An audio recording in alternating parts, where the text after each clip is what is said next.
교재 84페이지 보겠습니다. 하나님은 에스겔에게 남유다의 지도자를 위해 애가를 지어 부르라고 말씀하십니다. 이 애가는 두 개의 비유를 포함하고 있습니다. 첫 번째 비유는 젊은 사자 비유입니다. 암사자에게 새끼 사자 두 마리가 있었는데 사자들이 장성하여 젊은 사자가 되었지만 결국 두 마리 모두 함정과 그물에 죽고 말았습니다. 두 번째 비유는 포도나무 비유입니다. 이 포도나무는 열매도 많고 무성하였지만 분도 중에 뽑혀서 열매는 마르고 가지는 꺾임을 당하였습니다. 이 두 가지 환상은 모두 이스라엘 심판과 멸망을 상징하고 있습니다. 하나님은 이 일을 반드시 이루실 것임을 불타는 숲의 비유를 통해 다시 한번 경고하십니다. 오늘 19장 1절에 보면 이스라엘 고관들을 위한 애가라 이렇게 나옵니다. 이스라엘에 대한 애가가 슬픈 노래죠. 심판받고 멸망받는 것에 대한 슬픈 노래가 19장, 그리고 20장은 하나님 앞에 우상 숭배한 이스라엘, 더 구체적으로 남유다에 대한 하나님의 심판이 나옵니다.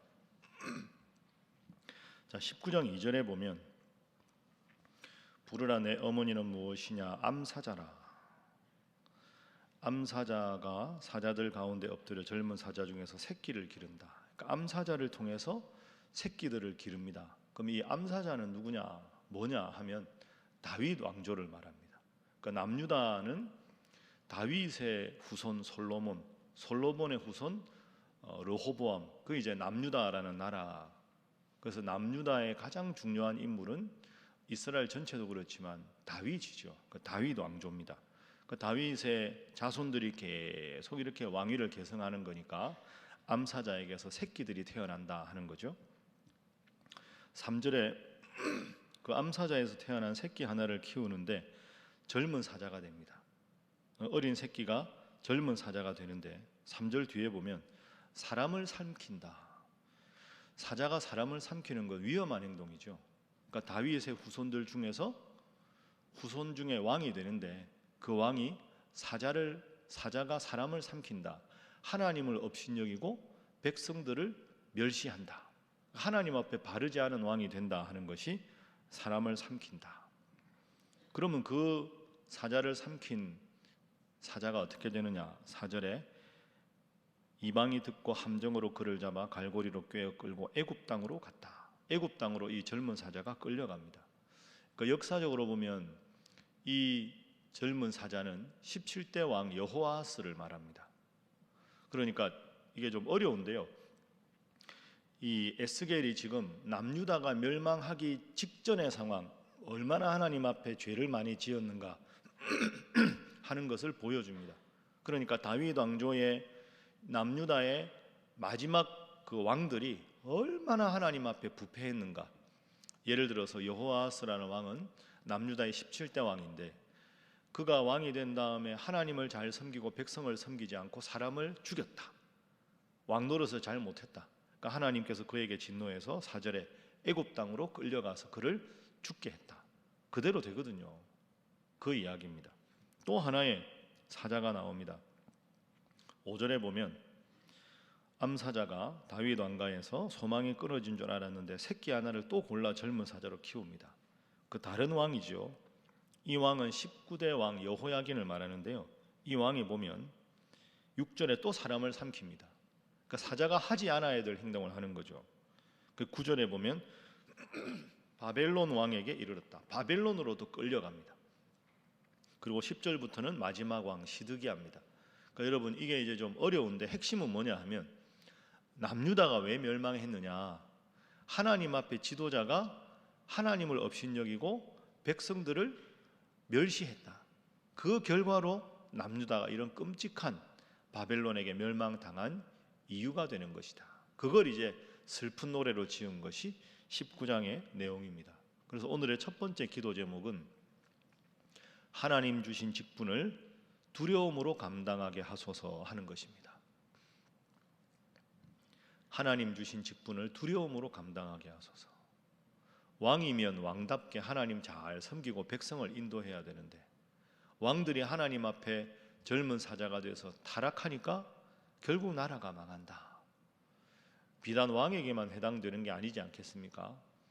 여러분 교회에서도 직분도 있으시고 가정에서는 누군가의 부모로, 누군가의 할아버지 할머니로, 그러면 가정을 영적으로 바르게 세우고 하나님 잘 믿는 가정으로 세우라. 이게 우리에게 주신, 저 같으면 아버지로서의 직분, 저한테는 또 아들로서의 직분 아닙니까?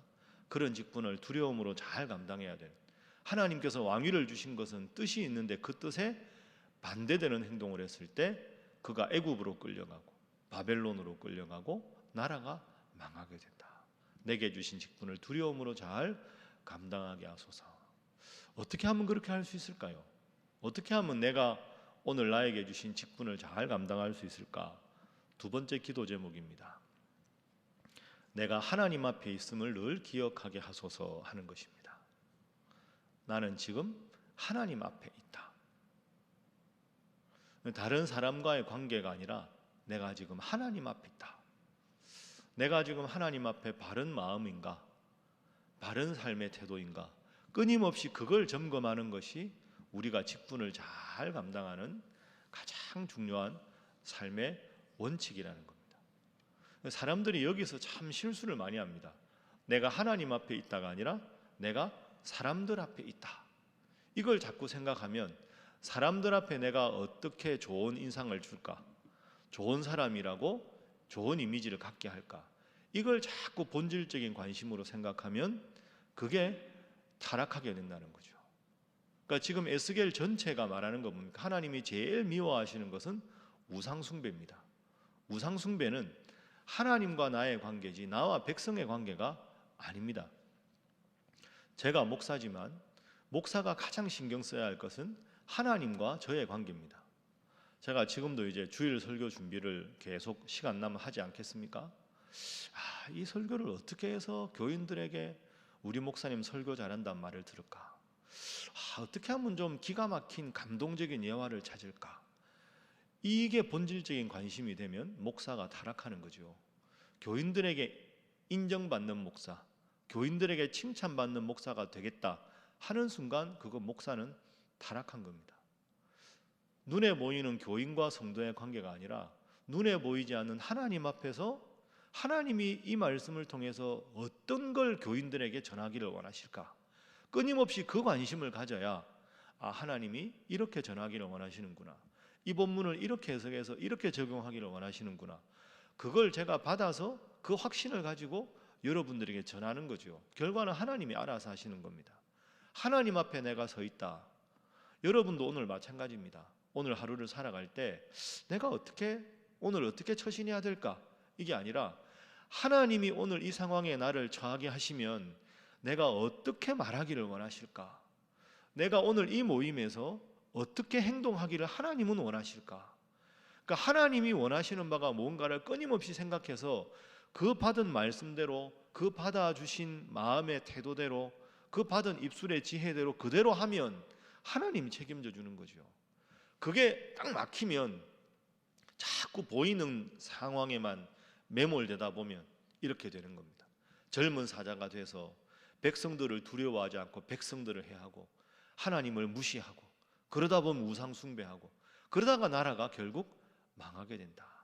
한번 따라하겠습니다. 나는 하나님 앞에 있습니다. 여러분 믿습니까? 이 고백을 늘 해야 합니다. 나는 하나님 앞에 있습니다.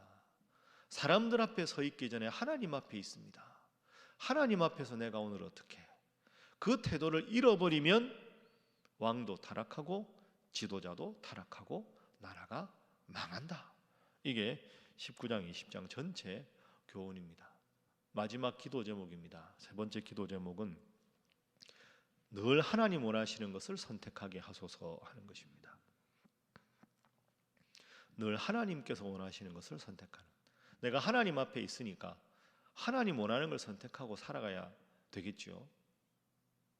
그러면 우리 인생은 하나님이 책임져 주지 않겠습니까? 뭐 너무 작은 것에 일희일비할 것도 없고 본질에 충실하고 우직하게 묵직하게 하나님 앞에 살아가면 대적자가 있어도 하나님이 해결하실 것이고 사람들이 반응한다고 해서 그것에 너무 요동하지 않을 수가 있는 거죠. 인생은 선택의 연속입니다.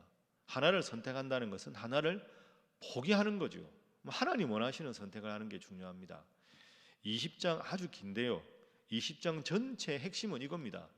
하나님 원하시는 길을 선택했느냐, 너의 눈에 좋은 것을 선택했느냐. 남유다가 왜 망했느냐? 눈에 보기 좋은 거, 내 눈에 보기 좋은 걸 선택했다는 겁니다. 예를 들어 볼까요? 자, 20장 6절 보십시오. 20장 6절. 그날에 내가 내 손을 들어 그들에게 맹세하기를 애굽 땅에서 인도하여 내어 그들을 위하여 찾아두었던 땅 곧 젖과 꿀이 흐르는 땅. 여기가 어디입니까? 가나안 땅이죠. 가나안 땅에 이르게 하였다. 7절. 그런데 너희는 눈을 끄는 바 가증한 것을 각기 버리라. 그러니까 6절에는 젖과 꿀이 흐르는 가나안 땅. 그런데 가나안 땅의 문제는 뭡니까? 가증한 것을 섬기는 우상 숭배의 땅이었다는 거죠. 그럼 여러분, 이스라엘 백성한테는 두 가지 선택이 있습니다. 젖과 꿀이 흐르는 아름다운 땅을 얻은 좋은 플러스도 있지만 그 젖과 꿀이 흐르는 가나안 땅 토착민들은 이방신을 섬깁니다. 그럼 하나님 원하시는 건 뭘까요? 젖과 꿀이 흐르는 땅은 누리고 우상 숭배하는 것은 포기하고 이래야 되는데 왜 이스라엘이 문제가 됐습니까? 8절 보십시오. 그들이 내게 반역하여 내 말을 즐겨 듣지 아니하고 그들의 눈을 끄는 바 가증한 것을 버리지 않았다. 이게 문제였다는 거죠. 좋은 땅을 취하고 우상 숭배는 버려야 되는데 좋은 땅을 취하고 하나님께 감사하진 않고 우상 숭배는 다 하고 그러다가 결국은 시간이 지나서 세월이 흘러서 나라가 망하게 된 것이다. 그러니까 하나님은 근본 원인을 거기서 보시는 겁니다. 오늘 하루 여러분 어떻게 살아가시겠습니까? 내 눈에 보기 좋은 것, 혹한 것, 그게 아니라 선택은 복인데 하나님 원하시는 것을 선택하고 하나님 미워하신 것을 버리고, 사실 인생이라는 게 이렇게만 살아가면 하나님이 책임져 주시는 인생이 되지 않겠습니까? 전체 내용이 하나님 보시기에 올바른 선택을 하라. 오늘 수학능력 평가 시험이 있습니다. 여러분 자녀들을 위해, 자손들을 위해서 열심히 기도하십시오. 침착하게 최선을 다해서 시험 잘 보게 해달라고 기도하십시오. 꼭 한 가지 더 기도할 제목이 있습니다. 우리 수험생들 명단 저기 있죠. 이렇게 꼭 기도하십시오. 하나님, 오늘 우리 수험생들이 시험을 치르는 내내 나를 위해서 누군가 기도하구나. 정말 내가 긴장되고 떨리지만 내가 기도하고 시험에 임하니까 말로 표현할 수 없지만 하나님이 나를 지키신다는 걸 분명히 느낄 수 있게 해주십시오. 그 분명한 느낌을 가지면 그 아이들이 앞으로 신앙생활하다가 힘들고 어려울 때 기도하니까 하나님이 나와 함께 하시더라, 그 마음을 가지고 살아가는 것이 수학능력 평가 한 번 시험 잘 보고 못 보는 것보다 더 중요하지 않겠습니까? 기도하니 하나님이 나를 지켜주시는 게 분명히 느껴지더라.